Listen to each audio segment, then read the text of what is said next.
So, ayan guys. Welcome back ulit no, sa vlog natin. So, today, binaklas ko yung Jinming M4A1 Gen 8 para palitan yung nozzle. So, ito pala yung stock nozzle niya. Ito. So, pansin niyo, naka 1 O-ring lang siya. Then, itong pinalit natin is naka double O-ring na po siya. Ayan. So, naka-double O-ring na po siya. So, papalitan natin to. Pinalitan natin yung old stock. O yung stock niya na air nozzle ng double O-ring. Para mas nasisil niya talaga yung air. Para wala siyang play sa ano nyo. Wala siyang play sa cylinder tooth. Pag ito, tumama dito. Ayan.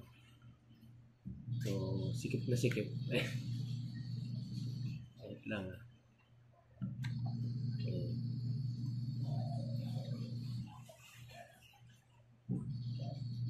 Ayan. Ito, naka-metal na pala to guys. So, metal na to lahat. So, ito din, pansin nyo, yung nozzle niya, naka double O-ring. Hindi ko lang alam kung kita ba sa camera. Metal na din pala to. But I think alloy yata ito. Metal. Wala kasi akong magnet dito. Metal pala. Ayan. Then ito naman, plastic. So, wala siyang O-ring dito sa loob. Ito kasi meron. So, mas nasisil niya ng maayos yung air. Okay. Ngayon, papalitan natin siya. So, i-install natin. Check natin.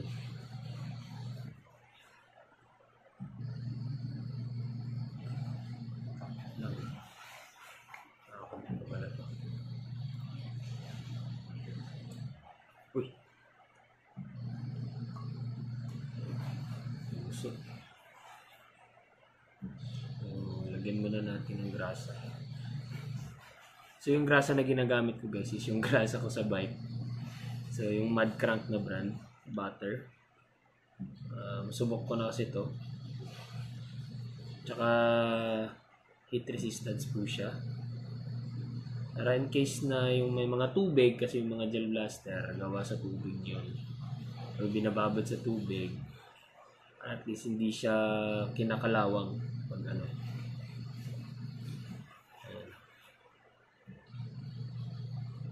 Ayan natin i-seal. Okay. Lumulusot. Ayun. Ayan. Ayan. So, okay na siya guys. Then, kuha natin ito. Ayan. So, wala na siya masyadong play. Kuha natin. Ayan. Medyo matigas na siya ipasok guys. So, wala na siyang play. Unlike kung sa luma. Ayan. Ayan. Kahit hindi ko takpan. Ayan. Alright. So, ready na. Tingnan natin kung gagana. And by the way, nag-upgrade din ako ng tappet plate. So, this is for Jinming M4A1 pa din. Kasi yung stock ko na tappet plate, nabali. Nilagyan ko lang ng 8.8. Pero matibay, gumagana naman. Pero, ayun, gusto ko lang palitan. Kasi before ko ito naayos, naka-order na ako nito. So, tingnan natin kung gagana din. So, medyo iba yung design niya. Hindi ko alam kung compatible. So, malalaman natin yun mamaya. And, medyo parehas ng design. Medyo iba lang dito sa dulo. And, tsaka pansin nyo, mas maiksi yung sa nabili kong bago, yung dito niya, kaysa sa dito sa luma. Ito mataas eh. So, it will affect din kasi the performance. So, tingnan natin. So, kabit natin. So, ito nga pala yung return spring guys. Ito yung kakabit sa tappet plate. Para bumalik siya. para iwas misfeeding din kasi isa din to sa nagko-cause ng misfeeding. So ayan. So by the way, ito palang air nozzle na to. Ito siya kinakabit.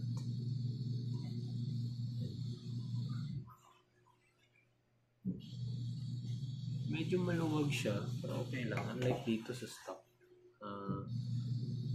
Luwag mo pala. Ayan. So, yun. Ayan. Medyo mas mahaba lang pala yung nabili kong bago kaysa sa dito. Medyo mahaba yung nozzle niya. Ayan. So, tingnan natin kung gagana. Ayan. So, dito na na-part yung pahirapan. Kasi lumalaban yung spring. Tanggalin muna natin yung gears. Madali lang naman magpalit yan. Ayan. And yan. Ito. Okay. So, palit muna natin ito. So, ano compatible? Ayun.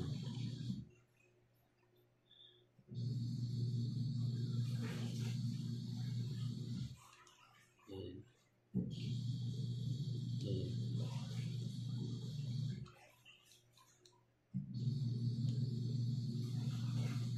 Ayan. So, itutuning ko na din yung tappet plate niya sa gear niya para okay yung hindi nagmi-misfeed. Para sakto lang yung bira ng gear niya sa tappet plate. Kabit na natin yung return spring. And dito na part medyo mahirap to. So kailangan ko ng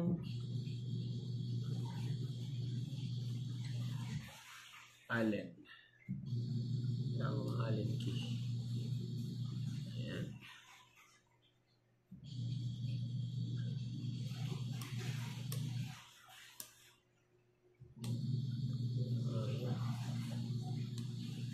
So, pasensya na guys kung medyo maingay yung washing machine. Naglalaba kasi tayo.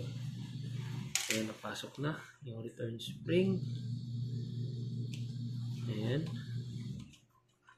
Ayan, so far goods. And next natin is yung tooth ladder. So, naka-metal gears na pala tayo guys. Kaya yung tooth ladder natin naka-metal din. So, nilagyan ko na din siya ng grasa. Papasok natin yung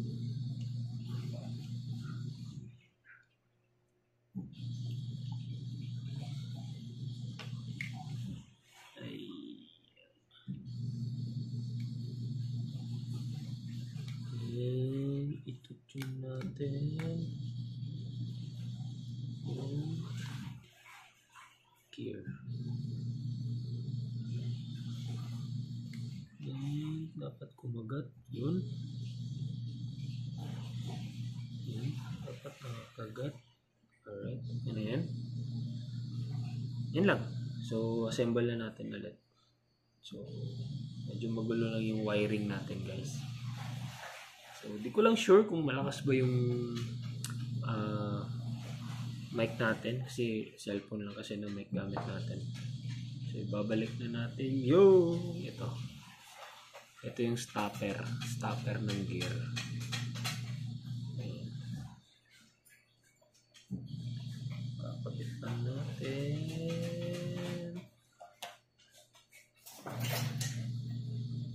Iyon. Okay.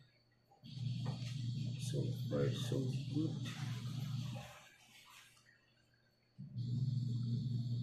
Ayan. Ayan. Ayan. Okay.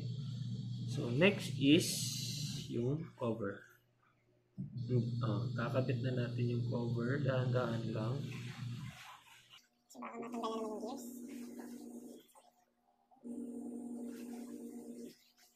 So dapat magsakto lahat.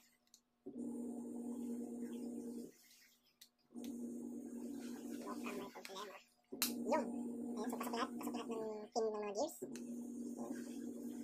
Next is screw. Make sure lang guys natatandaan niyo yung mga screw kung para saan sila. Para hindi kayo magkalit-kalito. So, kung nilalagay niyo siya sa white bond paper, madaling makita. Ayan. So, ipapesto ko muna sila. Tsaka ko nahihigpitan.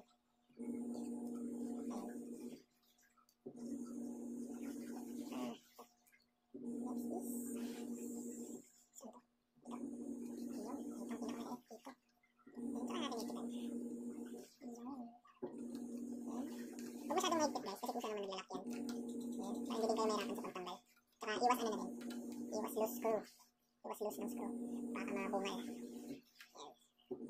Kung medyo mahigpit na, okay na yan. Hindi na yan babaklas sa sobrang dami ba naman ng screw. Okay, ayan, last. Tingnan ulit. Ayan. Wait lang. Yun. Next is ikabit natin yung motor.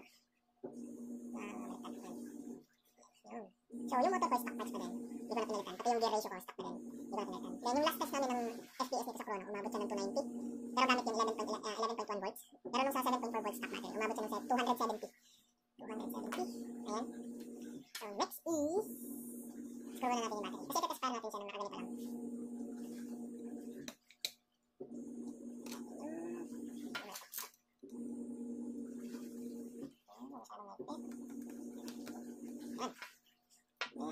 Nakalimutan pala tayo guys.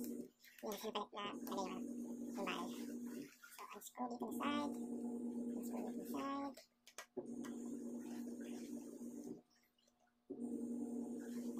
Okay, unscrew lang. Yung. Yan, tapos balik. Oops, umulong pa. Yan. Oops, ano ko nasa basta.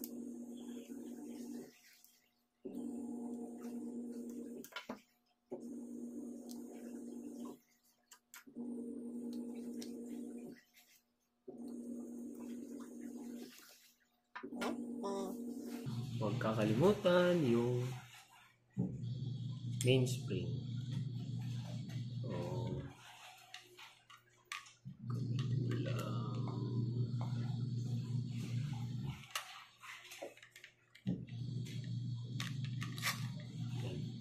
Then, sa pagkakabit nito guys, kailangan siya ng malaking flat screw.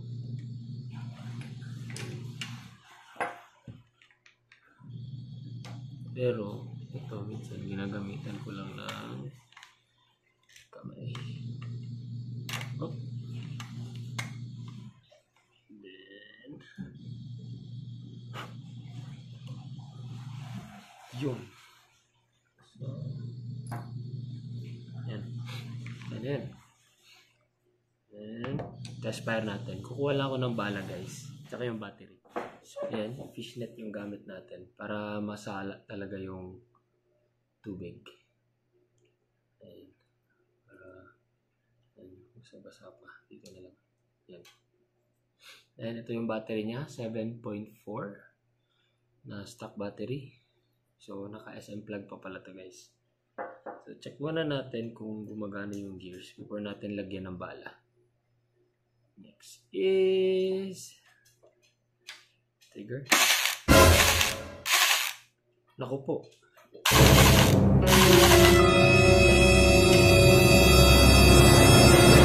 Parang may problema guys. Babaklasin na naman natin ulit.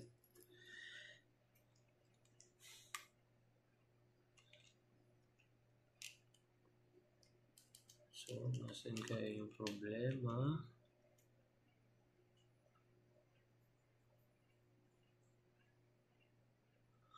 Ito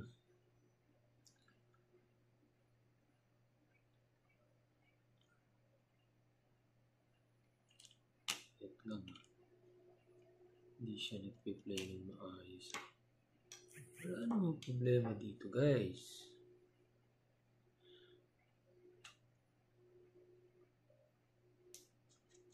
Okay naman.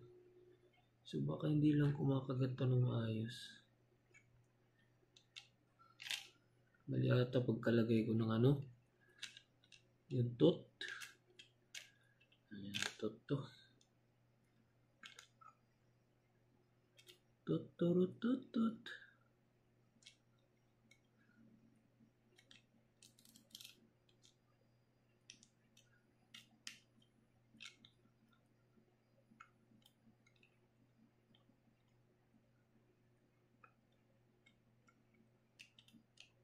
Uy, umikot ka.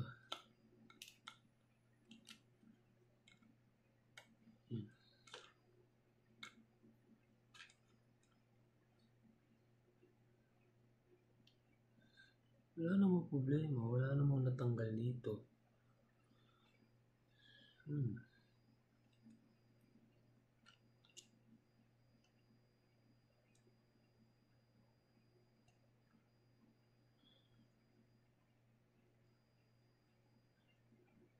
Okay naman lahat. Balik natin. Ito lang i-adjust natin yung gear. Ayan, nakaganyan siya. Nakakagat siya. Check natin. Ano tayo nangyari doon? Spring. Check natin. Yun. And check natin.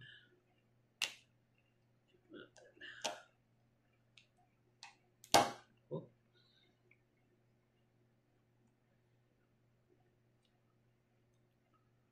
Ayan.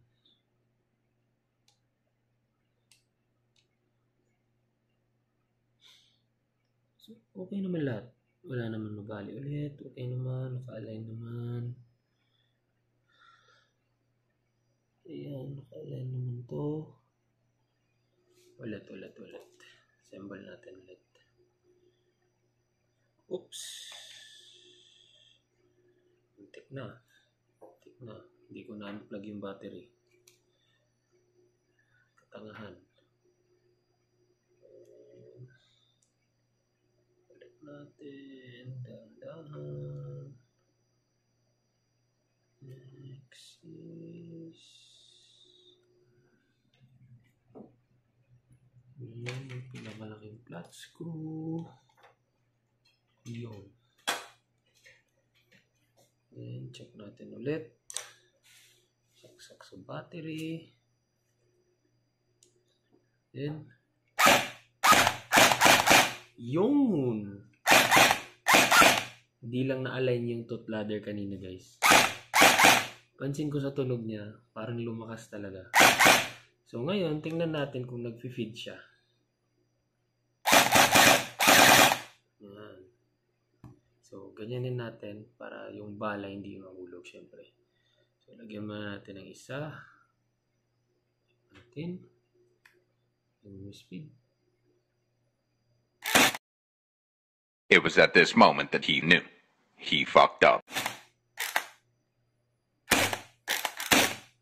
Uy. Bruh. Gago!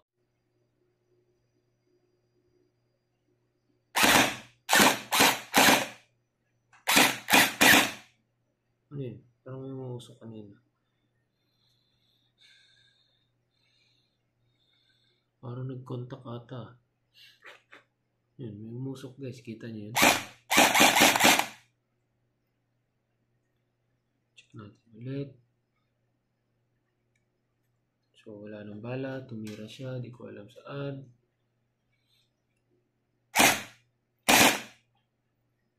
Ayun. So, hindi siya na-feed.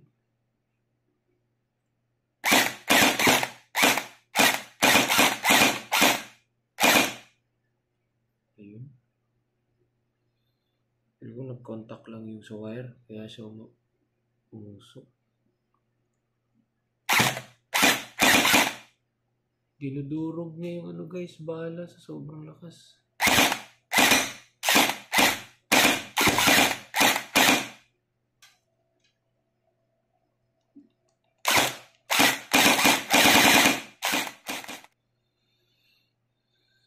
Ayan. So, gumagana. Ngayon, i-assemble natin ulit. Then, Ito-test pa natin guys. Parang uminit yung plug. Baka dun sa contact kasi. Wala. Sige na. So, gumagana siya. Ngayon, i-assemble natin ulit. Okay. So, umapay kanina. Walang bakit. So,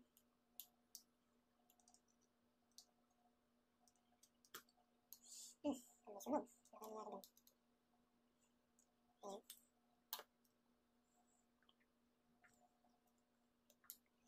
Next is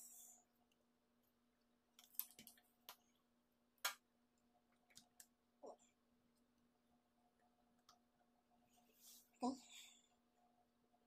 So, always yung tatandaan guys kung para sa ang lugar or slot yung screw. Kaya hindi kayo mahirapan. Alright. And then, next is ito. Then, ito. And dito ko ito pinakadaan sa ilalim. Para hindi maipit. Ayan. Ayan. So, next is itong maliit na ito. Symbol natin. Next is ito, yung butterfly puller. Para sa mag-prime. Ayan. Para sa mag-prime. Ayan. Next is ito. So, ang ginawa ko guys, hindi ko na kinugot yung screw. Automatic. Diyan na siya. Set yung mga screw niya. Ayan. Hindi na ako mahirapan magkabit ulit. So, let's go. Let's go. Next is ito ang hirap kabit. Ayan. Ayan. So, para mas madali yung pagbabalik ko ngayon. Unlike yung una. So, syempre, lesson learned. So, kailangan ng allen para dito. Wait lang. Sige. Ipitin na natin lahat ng allen.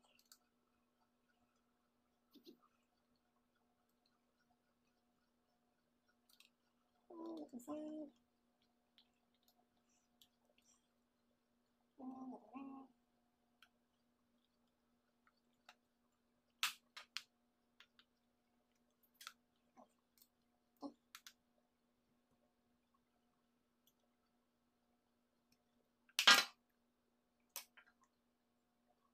right.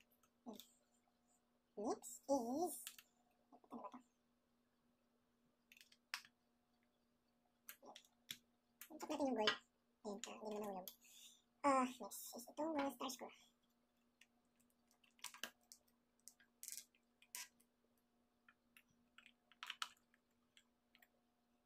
Okay. Next is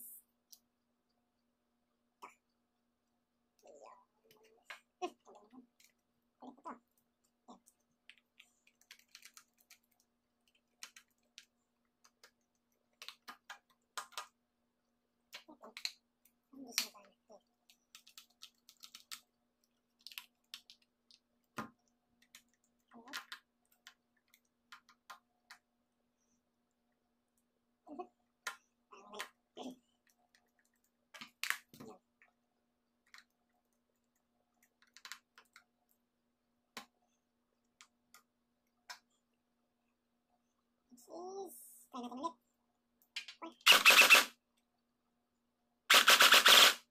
Okay, working. And untag. Next is check. Alright. And ito, yung sa taas.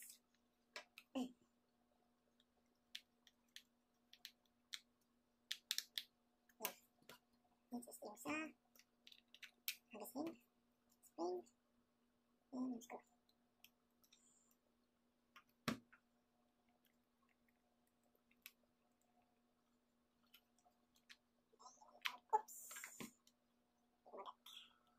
Mahirap talaga i-screw yung mga spring. Yan. Ito. Mga attachments. So, barrel guard.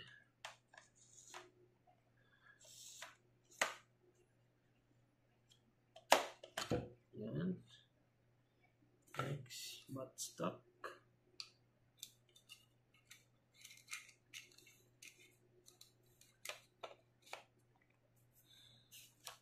Alright. And lagay natin yung battery.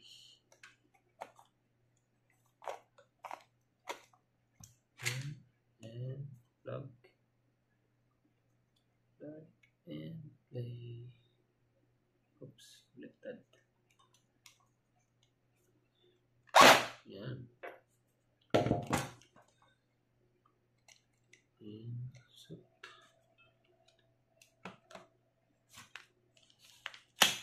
yun. And I-check natin kung gumagana yung mag-prime. Okay. Ayan. Mag-prime. Yun. Gumagana.